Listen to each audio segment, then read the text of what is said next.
Bonjour à toutes et à tous et bienvenue sur le plateau de HR Makers, une émission Décideur TV. Aujourd'hui, je reçois Claire Pascal en qualité de vice-présidente des acteurs de la compétence, anciennement on le rappelle la Fédération de la formation professionnelle. C'est la première fédération des entreprises de formation. Merci Claire d'avoir accepté notre invitation. Merci à vous. Pouvez-vous nous expliquer votre rôle en tant que vice-présidente ? Alors d'abord, je suis directrice générale de Comundi, donc c'est l'entreprise qui est donc l'adhérente à la Fédération des acteurs de la compétence. Je suis administratrice de la fédération depuis 2017 et vice-présidente depuis 2020. Alors mon rôle en tant que vice-présidente, tout d'abord, c'est de représenter la fédération dans les débats au niveau des pouvoirs publics, au niveau des médias. C'est aussi la prise de parole pour pouvoir expliciter les prises de position de notre fédération. Mais c'est aussi un travail de fond sur les sujets que je porte au niveau de la Commission économique et internationale que je co-préside.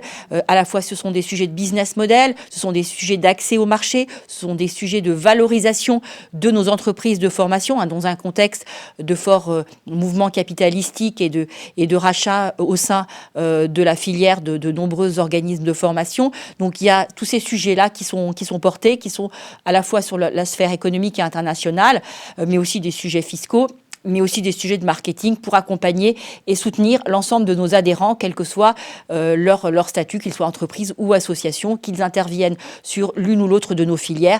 Et Dieu sait si nous avons des métiers différents qui aujourd'hui font partie de la Fédération des acteurs de la compétence, puisqu'il y a un mouvement d'ouverture de cette filière à l'ensemble des métiers de la compétence. Et puis je suis aussi partie prenante d'une initiative qui s'appelle Décisive, qui vise à marrainer des femmes chef d'entreprise d'une entreprise de formation qui vise à avoir des postes de responsabilité au sein de la fédération. Et donc, c'est un moyen aussi de promouvoir les femmes au sein de cette fédération, des femmes qui sont fort nombreuses à travailler dans la filière compétences. D'accord, vous accompagnez de nombreux projets, si j'ai bien compris. Vous êtes également candidate à la présidence des acteurs de la compétence. L'élection aura lieu le 5 avril prochain.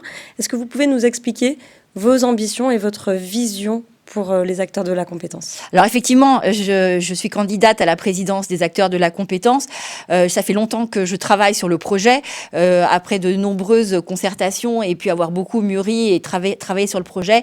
J'ai dessiné 5 piliers qui me paraissent être les plus importants et qui définissent mon projet. D'abord, donner plus de poids et de visibilité à la Fédération des acteurs de la compétence sur l'ensemble de notre écosystème auprès des pouvoirs publics et aussi auprès du grand public. Ensuite, c'est positionner en fait la fédération sur les grands débats sociétaux et structurants, dont le financement de la filière, dont effectivement la formation des seniors, pour que nous puissions intervenir sur tous les débats de société dans le volet compétences. Le troisième pilier, c'est bien sûr la valorisation et le développement de l'ensemble de nos filières métiers, l'ensemble de nos métiers compétences qui sont nombreux au sein de la fédération.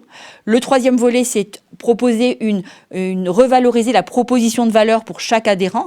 Nous avons des adhérents qui sont très différents sur des filières différentes, mais aussi avec des statuts différents, entreprises, associations. Donc, il faut repenser la proposition de valeur pour que chaque adhérent retrouve dans la fédération à la fois une maison mère, mais en même temps une diversité de réponses par rapport à leurs problématiques. Et puis aussi, et enfin, positionner notre filière comme une filière d'innovation, comme une filière d'avenir qui porte et soutient les mutations, qui soutient aussi une volonté d'exportation à l'international de son savoir-faire exceptionnel. Et donc, c'est ces 5 piliers qui appuient mon projet. Et mon ambition aussi, c'est de représenter l'ensemble de ces filières pour faire briller notre filière compétences dans l'écosystème et dans l'économie française. Ce serait pour moi aussi la possibilité de devenir la première femme présidente de la Fédération des acteurs de la compétence, puisqu'il n'y en a pour l'instant encore jamais eu. Effectivement, un grand sujet également. Merci beaucoup Claire d'avoir répondu à nos questions. Merci également à vous de nous avoir suivis. On se retrouve très bientôt sur Décideur TV.